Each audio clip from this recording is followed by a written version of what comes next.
Oh boy, is there such a thing as too much of a good thing? I don't think so. Hello everybody, my name is TVSkyne. Riot are spoiling me on my very birthday. We have a new cinematic short for League of Legends, Rise: Call to Power. Now, it is 5 minutes and 28 seconds long, and if you're familiar with my little animation breakdowns on this channel, you will know that I can comfortably spend half an hour talking about like a minute 30 of animation if I so choose. So I can only assume that this video is going to be like 3.5 hours long. Strap yourselves in, boys. We've got ourselves a bonanza. However, Rise: The Call to Power is not a thing that exists in a vacuum. It is part of the ongoing set of lore releases that Riot have been putting out in conjunction with the release of the map. Specifically, a bunch of stuff to try and kind of build out the character of Rise. So we've got Rise, we've got a short story with him and Brand called Rise from the Ashes, and we've got the comic The Burning Lands, which I took a look at yesterday. And these kind of all tie together in a general update to kind of, you know, reframe the character and tell us a little bit more about what Rise's mentality is like, what his personality is like, what his motivations are, where he comes from, why he does what he does. So, let's have a look at it. And in fact, let's just go to full screen, since that's an option that we have. So here we have a world rune, which is one of the things that Rise is traveling around the world trying to get a hold of, because they are essentially weapons of mass destruction, magical weapons of mass destruction, terribly dangerous, and Rise has made it his life's mission to prevent them from falling into the wrong hands. And I really do adore the way that they've animated this thing, because you have this rock with like a symbol on it that's supposed to look dangerous and powerful. How do you achieve that? Well, there's a bunch of different ways to do it, but specifically the way they've chosen to do it here is they've chosen to mimic the sun. At least that's what I'm getting for this particular kind of animation. What this looks like to me is kind of like a footage that you see of the sun. Well, you can't really get footage of the sun because it's very bright, but like rendered footage and altered footage of the sun, showing the way in which the surface of that particular gas giant, or star as it is in astronomical terms, don't at me, astronomers, the way that that plasma will shoot out from the surface, like carried along these grand magnetic lines forming great arches across the sun, looks very much similar to this. I believe they're called prominences. And so by mimicking the sun, it gives us also a sense of the kind of power that the rune has, as indeed we're going to be seeing later on in the short. For now, though, we have to look at a tree.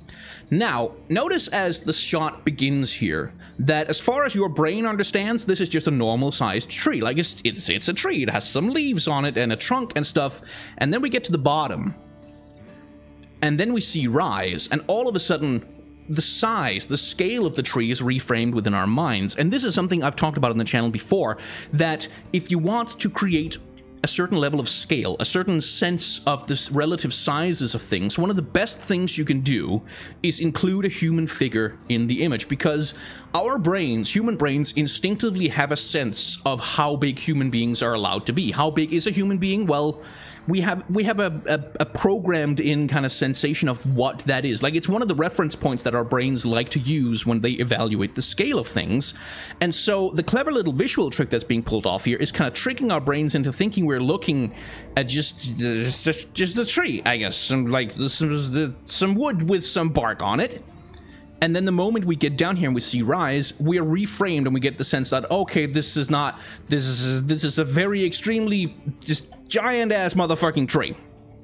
Now, this has a narrative function within the short. Rise's VO, at the moment, is kind of telling the story about what the world runes can do and why they're dangerous. And one of the things he says is that they can turn a stony field, you know, into a fertile land. They can cause not only terrible, terrible destruction, but they can also cause extreme ecological effects. They can cause things to grow where they're not supposed to. They can cause things to grow much larger than they're really supposed to. So they can sustain an entire civilization where one shouldn't be able to exist, but they can also, you know, destroy things. So from a narrative perspective, this is kind of a visual signifier that when you're trying to understand what a world rune is, what it does, what it can do, your normal frame of reference, your normal understanding of how big a tree is, or indeed how powerful magic is, doesn't apply.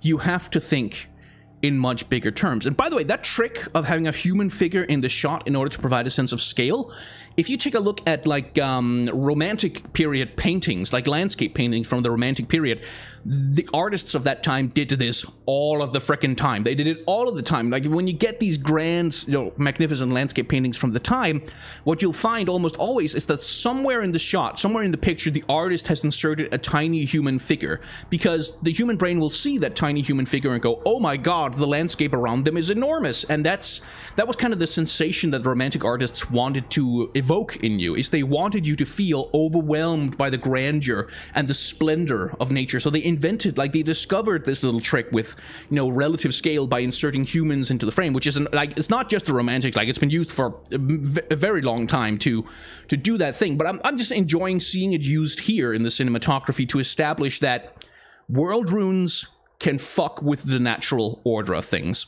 Second thing to look at, Ryze's specific animation, like the specific character animation on him, is actually very interesting from the perspective of characterizing him. Because take a look at how he's moving.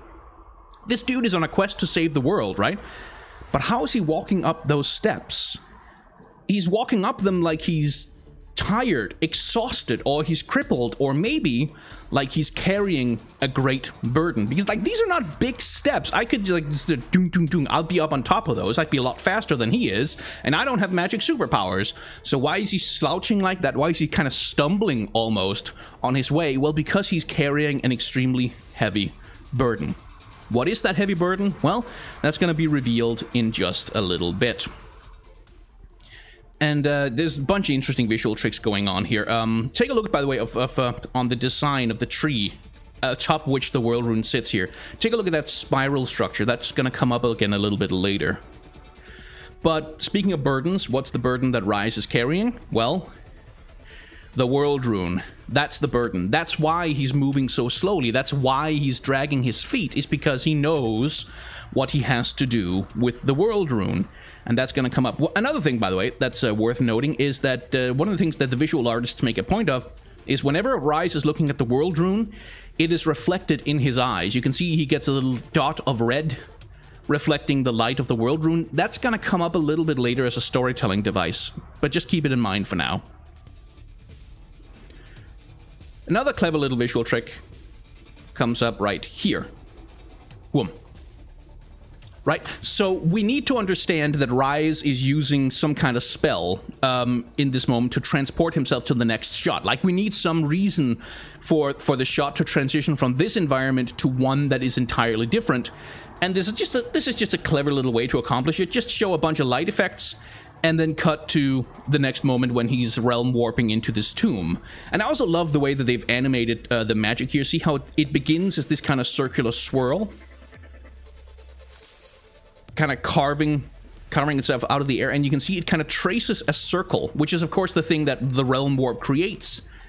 And then Ryze warps in and lands, and then it just evaporates. I really love that way to resolve, because the way it begins, it's like fire is suddenly exploding in the air, right? It kind of looks like it's made of fire or something, but as it evaporates, it's almost like it's just made of vapors, like it made of smoke. It's a really elegant way from a visual perspective to kind of get the magic effect into the shot without having it linger for too long or dominate or kind of be an annoying feature. It also gives this sense that realm warp is something that Ryze can do casually. Like, it's not a spell that's going to linger and crackle and there's going to be magic effects and all kinds of stuff because it's a huge expenditure of power. No. Realm warp is just a thing Ryze does. And you can kind of also see it in the way that he's animated as he arrives in the shot.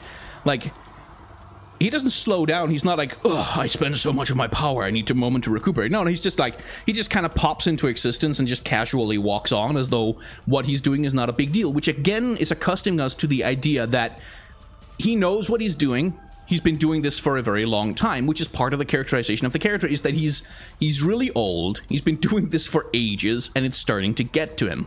It has changed the way he behaves. For instance, he has absolutely no reaction to suddenly warping through time and space, except, oh, I need to go down these steps and then move on. Anyway, remember how I talked about that spiral structure? This is it. And it also shows up in the Rise comic that we took a look at not too very long ago, like in a matter of hours ago, I believe it was. The Burning Lands, which is, this is the place where Rise goes at the end of that comic to deposit the world rune that he finds in that specific comic. And you see it happening here again. And now, once again, look at Rise's animation. Look at the way he's walking. Take a look at how he slows down. The closer he gets to the repository, the place where he's gonna let the rune go, the more he slows down, the slower he walks. He's dragging his feet in a very literal way, in exactly the same way that he did when we saw him underneath the tree.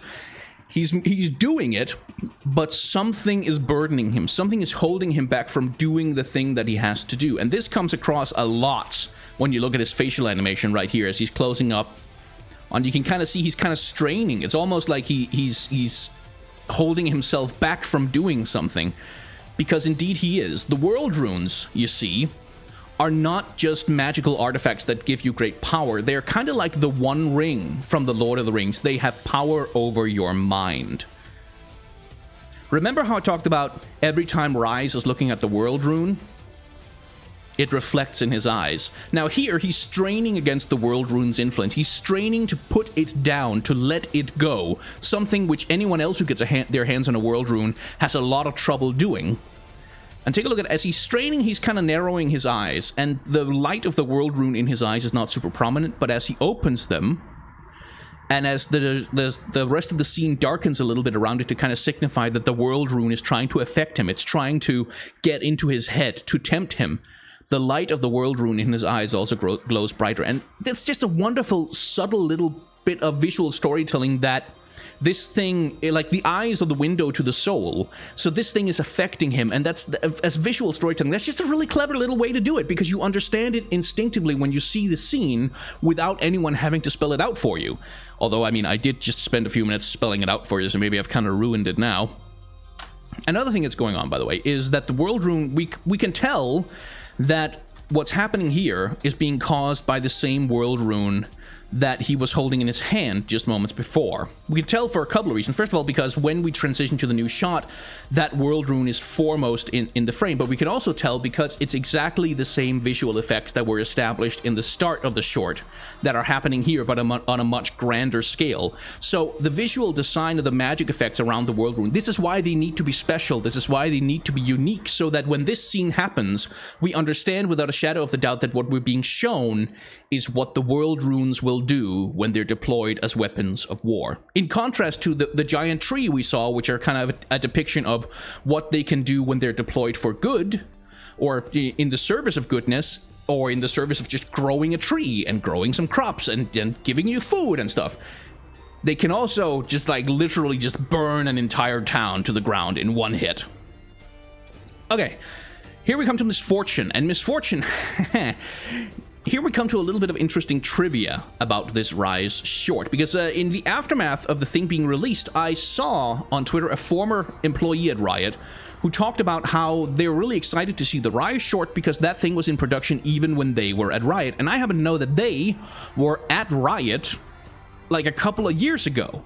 So the Rise short has been in production for quite some time.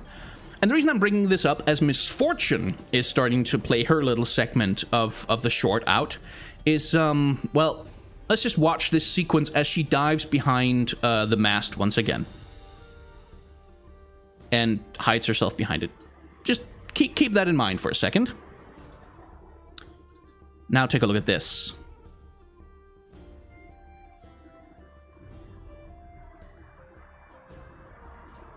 This is Miss Fortune Surrender. It's an animated short that was put out a little over a year ago at this point. And the Animation Workshop, the League Animation Workshop, was a project, a little thing that Riot released, which contained a whole bunch of animation projects that they'd kind of been developing in-house that never really got to go anywhere, or they were part of some larger project that was scrapped, or they were folded into some other project, but they had these things lying around, and they wanted to show them off. Like, they just wanted to show their work to the community as a part of an effort to kind of explain that, no, we're always working on stuff internally, but you don't get to see all of it, because not all of it ends up being a finished thing. And what we can see here is evidence of that creative process. This Miss Fortune short has absolutely nothing to do with Rise. Like, he's not in it. It doesn't have anything to do with him. And the only thing that's really the same between them is this one shot as Miss Fortune dives behind the pillar, and as Firefox does this annoying thing to me, which is annoying when you have that in full screen. But what it shows is something about how the creative process works, because it's not linear. The creative process is not linear. It's not you start a project and you know everything that's going to be in it and then you see it through to the finish. A lot of the times it's going to be you're halfway through making something and you realize, hey, shit, that's not actually going to work. And then you have to change things on the fly. And sometimes you have to fold things into other things, or you realize, hey, this thing I was working on 3 months ago that didn't work, it would be perfect for this new thing I'm doing. And so we get to see that happening a little bit in real time here with this, just this one shot of Miss Fortune having, like, she's in the middle of a firefight, she's diving behind the mast to protect herself, kind of being reused across these two different visual ideas. And I think that's just really cool. Like, it tells you something about how, like, all the kinds of work that go into getting an animated short like this produced, and why it takes years to get one of these things out the door, is that the iteration process, the development process on one of these things can take a damn long time. And by the way, I just wanted to highlight this. Take a look at Miss Fortune's bullets. They spin as they fly out of the gun. That's so freaking cool. That's just really fucking cool. Anyway, transition once again to Shurima, where he's fighting alongside Nasus. And this is one of the things I really enjoy about this short, is that unlike most of the other media that's really been put out in recent times, especially lore media, this short makes a point out of letting champions interact with each other, letting champions be in a place together, doing stuff together. And for me, at least, that's something I've been kind of desperately arguing that Riot should be doing more of for years and years, because that's how you show an interconnected world. That's how you show that your characters exist in the same world. Like, when you have someone as powerful as Rise just kind of wandering all over the world looking for a thing, of course he's going to come into contact with other champions. Of course, the world runes, the most powerful magical artifacts in the entire world, are gonna at some point involve in the process of finding them the other most powerful, most influential individuals in the entire world of Runeterra. Of course that's gonna happen. And Riot have been kind of bad at showing that. They've been bad at showcasing what happens when champions get together, or when they come into conflict, or when they work together for some common objective.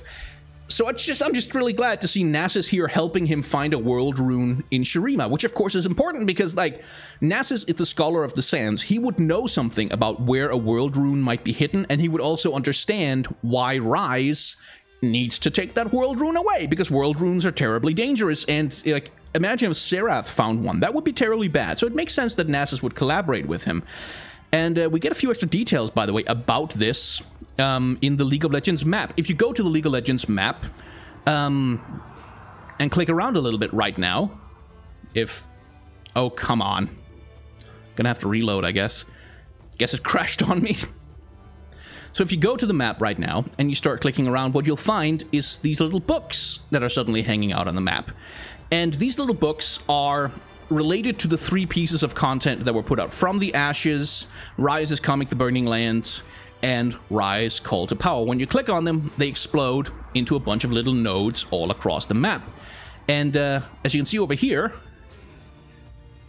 they feature little bits of extra information about the things that happen in the Rise short. For example, here, Rise is going through these forests. These are ancient petricite groves. Now, petricite is a specific mineral that exists within the world of League of Legends. Specifically, it's a mineral that exists within Demacia, and it's a mineral that absorbs magical power and suppresses it. So, it is one of the only things in the world that can actually counteract the power of a world rune. Therefore, the vault that Rise is placing the world runes into exists deep below Demacia. Wonderful bit of world building. It doesn't really matter to the short itself. We don't need to know that he's in Demacia. We just need to know, like, oh god, world runes can do terrible things to fuck up the world. By the way, that's backstory of Demacia is it's a nation that's very upset that the entire world was fucked up by world runes. Like, that was called the Rune Wars, which was this terrible conflict where they were used as weapons of mass destruction. In the aftermath of one of those conflicts, Demacia, the nation, rose, and this is why they're so anti-magic. This is why they hate sorcery and magic is because, well, it kind of fucked up the entire world for them. So it's the place that Rise has chosen to put down the world runes. Anyway, returning to the point of going to the map in the first place, what we get here is a little bit of context on why Rise and Miss Fortune are together. While seeking passage each from Bilgewater, Rise finds himself caught in the crossfire between Miss Fortune and a rival captain's crew, right? And again, this is the kind of thing that makes perfect sense, is because what I would love to see is, imagine if we get this animated short now, and then, like, 4 months down the line, we get another animated short that tells the story of why Miss Fortune is in a shootout with a rival captain's crew. And Rise has a cameo in that, where he's there and he helps her in the firefight and stuff, and then Miss Fortune goes on to have her own adventure. So you get an interconnected story. Now, that's never, ever, ever going to happen because producing animated shorts like this is expensive, both in manpower and in money and in time. You can't do that in a few months. It's a huge undertaking. It's never going to happen, but it's the kind of storytelling that I really want from the League of Legends universe right now. And even if all I get is this little hint of it with the various cameos of different characters in the Rise short, well, I'm good with that. And we also get a context on exactly when this takes place. Long before Shurima rose again from the sands. That means before Azir was revived and before, you know, he discovered Sivir is his inheritor and raised the Empire of Shurima once again from the sands. Rise and the Ascended Scholar, Nasus delved into a ruined archive beneath the grave Sai and awakened its protector. So that's giving us the context that they were looking for some information, presumably about world runes, and it turns out there was a giant-ass motherfucking golem guarding that knowledge, and they made it angry. And, yeah, going back to the short itself, the next shot after the Shurima bit shows us all of a sudden traveling to Ionia, and the people that Rise are fighting right now are not the Brotherhood of Shadow. Like, they're not the ninja clan under the command of Zed. These are the Navori Brotherhood, which is a rebel faction or a faction of you know, violent dissidents within Ionia that formed in the aftermath of the Noxian invasion. And Rise presumably is there to look for information about the world runes, getting attacked, having a little bit of trouble. Fortunately, my girl Sona shows up with a reworked ultimate, as far as I can tell. In-game, the ultimate is not supposed to throw you into the air. It doesn't have a knock-up effect. It makes you dance. And I have to say, I'm a little bit disappointed that we didn't essentially get to see Sona throw a boogie bomb. I mean, I feel like this scene would have been really, really cool if what was happening was actually that Rise just kind of shot a bunch of people who were having a dance party in the middle of the hall. That would have been amazing, but anyway. Ooh, a little cool animation thing going on here with Trundle as he approaches Rise. Take a look at this. See if we can catch. Yeah, see how he's proportioned right now. See how long his neck is relative to his body and stuff like that? Looks pretty normal, right? Now look what happens. Whang! It extends almost like it's on a spring. And there's a reason for that. It's because the animator is trying to convey that when he screams, when he roars at Rise's face, he's putting his whole body into it. Like, everything he's got is being put into this roar thing that's going on. And it's just like, it's just a lovely little bit of an animation detail before we cut to the different shot. And by the way, remember at the start of this thing when we talked about how by including a human figure in the frame, you can sort of manipulate how we see the scale of things. Oh, this is a normal tree to holy shit, this is a giant tree. Kind of the same thing is going on here with Trundle, if we can find him. In this shot, like, Trundle is big and Rise is not, like, Rise is a lot smaller than him, but notice how different the sense of scale is between the two of them from this shot to this shot. Like, this shot, Rise looks very tiny in front of this giant-ass motherfuck-off troll, relative to how they are much more equal in the frame here. Like, Rise has this area of the frame that's his side of the things, and Trundle has this side of the frame that's his side of things. But here, Trundle dominates the entire frame. Like, he's all over it. He consumes the entire frame, and that gives us very much this sense that he is absolutely enormous and Rise is comparatively tiny. And, like, again, in terms of establishing scale, in terms of establishing relative threat, in terms of establishing character relationships, that's quite good, because Rise is in a bad situation there. He's surrounded by trolls, and one of them is Trundle. Never a good situation to be in. Anyway, once again, back to the acting. Anytime Rise is interacting with a world rune, his demeanor is one of uncertainty. His demeanor is one of fear and worry. And there's a point to that in his characterization, but first he has to fight a Watcher. Now, this is specifically a Watcher, by the way. This is not Vel'Koz, which is what might be obvious to think. This is a Watcher. And the reason I know that is because I went to the map and I looked at the specific frame of this confrontation, and it says Rise is confronting one of the Watchers. Now, the Watchers are void entities. They're like Vel'Koz. They are from the void, but they're not quite the same thing. Although I believe Vel'Koz is related to the Watchers in some sense. But the Watchers are the power behind Lysandra. They're the power behind the Frostguard. They are an ancient, race of Voidborn who are intent on taking over the world, starting at the Freljord. And Lysandra is their servant, trying to free them and awaken them and let them take over the world. And so it is a Watcher that he's fighting here specifically. And by the way, this here is giving us some valuable context, because notice how one of the things the Watcher does is envelop Rise in these tentacles. Where have we seen that before? Oh, well, right. So now we know why the splash art looks the way it does. And that, again, is a little bit of a clue that this short has been in production for a long time. Whoever made this splash art knew that this scene was going to be in the animated short. So it might have been at one point that they were meant to coincide, like they were meant to release simultaneously or something. I don't really know. But certainly it's a strong indication that this animated short has been in production for a long time, and we're finally seeing it released.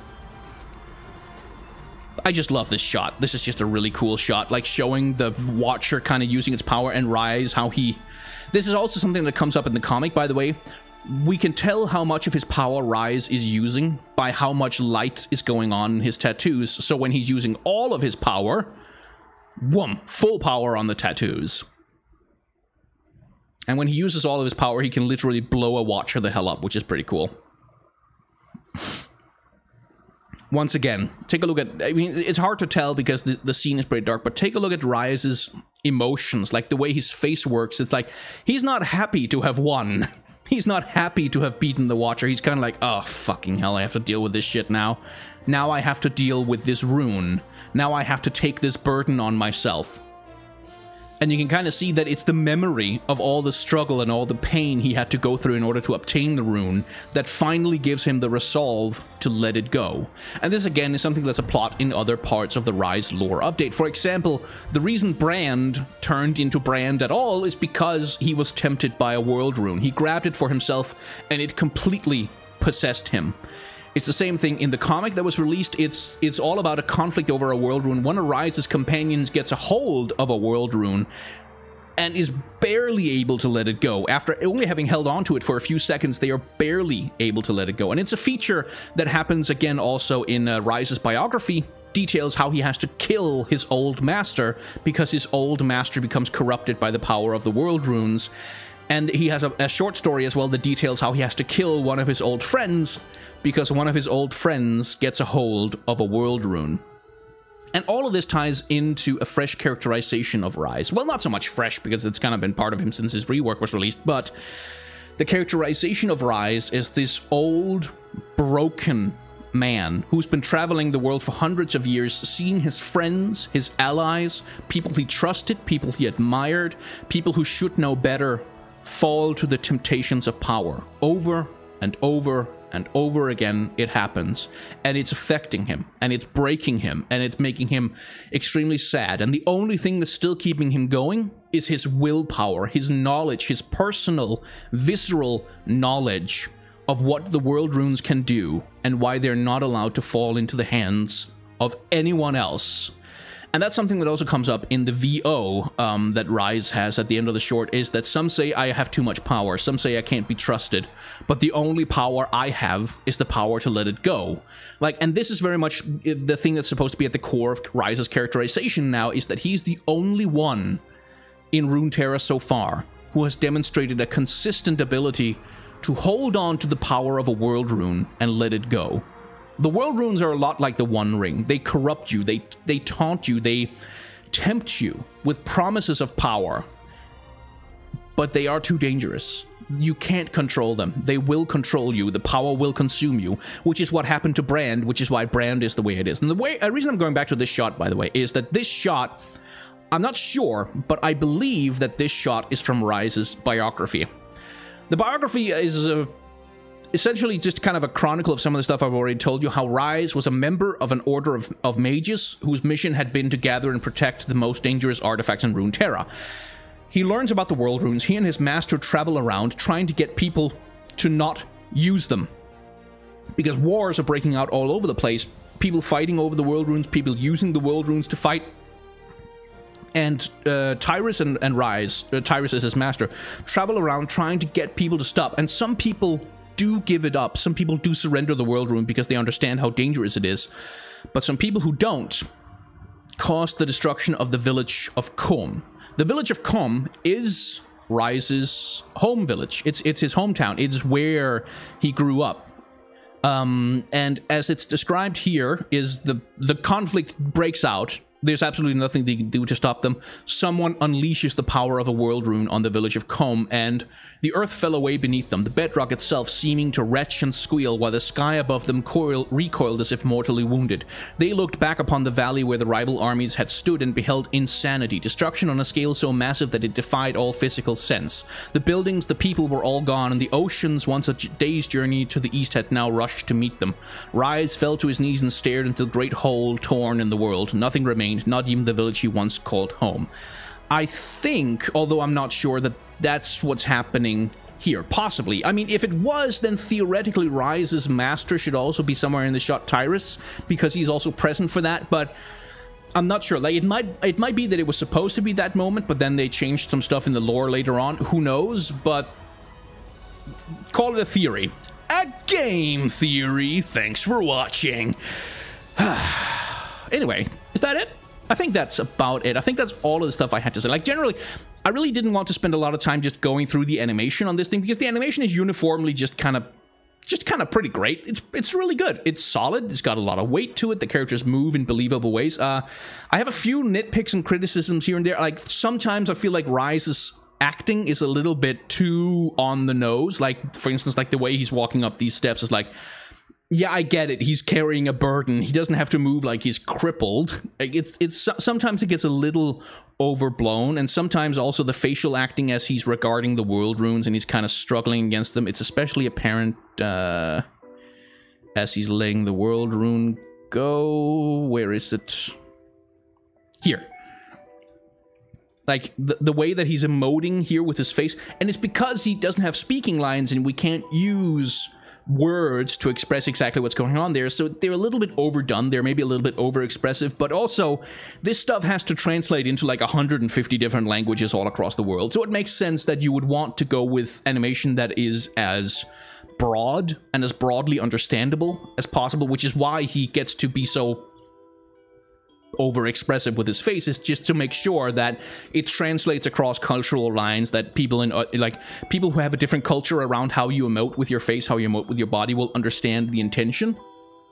And that's one of the things you have to keep in mind when you're animating for such a large audience, is that things you think are universal might not be, and it's better to be on the safe side. I think that's why it's happening. Anyway, I do believe that that was about all I had to say, except of course inevitable Infinity Stones joke. Inevitable Thanos joke. Get it out of your system. Purple guy gathering, you know, different colored gems and putting them in a special place. Yes, we get it. It's a Thanos joke. Hardy, hardy, ha. Anyway, if you've enjoyed this video, you should feel very free to click the like button down below. You can also subscribe to the channel. Both of those things help me out immensely, and I would greatly appreciate it. If you want to, I do have a Patreon that you can support with whatever you have. Like, if you have $1 that you don't mind letting go of each month, then that dollar helps me out a lot more than you might think. It genuinely really does. Every single one of them do. And I'm very grateful to the people on your screen right now who are helping me make videos like this, make them happen. If you didn't like this video, that is of course completely okay. There is a dislike button down below, which you can click on if you are so inclined. Now, if you didn't watch my last video, well, I should repeat my warning that the dislike button is the seal on and power within. The seal might be broken. The world might be plunged into 1,000 years of darkness. So, you know, keep that in mind. Thank you very much for watching.